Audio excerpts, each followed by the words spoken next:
ভারতের প্রধানমন্ত্রী নরেন্দ্র মোদী বাংলাদেশের জনগণ এবং অন্তর্বর্তীকালীন সরকারের প্রধান উপদেষ্টা ডক্টর মোহাম্মদ ইউনূসের ঈদুল আজহার শুভেচ্ছা জানিয়ে এর জবাবে ডক্টর ইউনূস নরেন্দ্র মোদী ও ভারতের জনগণের প্রতি শুভেচ্ছা জ্ঞাপন করেছে। প্রধান উপদেষ্টার প্রেসিং বিষয়ে নিশ্চিত হয়েছে।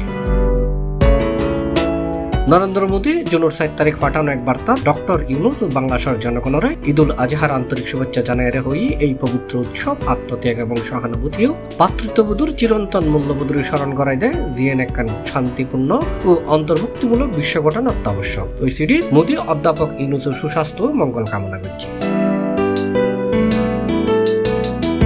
প্রধানমন্ত্রী মোদীর এই বার্তার জবাবে জুনের 6 তারিখ পাঠানো চিঠিত অধ্যাপক মোহাম্মদ ইউনূস তার কৃতজ্ঞতা প্রকাশ করে লেখি এই বার্তা আর দুই দেশের মধ্যে বিদ্যমান পারস্পরিক মূল্যবোধের প্রতিফলন। ঈদুল আজহা আত্মোপলব্ধি, ত্যাগ এবং ঐক্যর অনুপ্রেরণ লেরেসি যেন বিশ্বজুড়ে মানুষের কল্যাণে একযুগে হাজ করতে উদ্বুদ্ধ করে। ইউনূস আরো আশাবাদ ব্যক্ত করছি দুই দেশের মাঝে পারস্পরিক সম্মান ও বোঝাপড়ার ভিত্তিতে সম্পর্ক আরো সুদৃঢ় এবং দক্ষিণ এশিয়ার শান্তি ও অগ্রগতির পথে একসঙ্গে এগিয়ে যাওয়া সম্ভব হবে।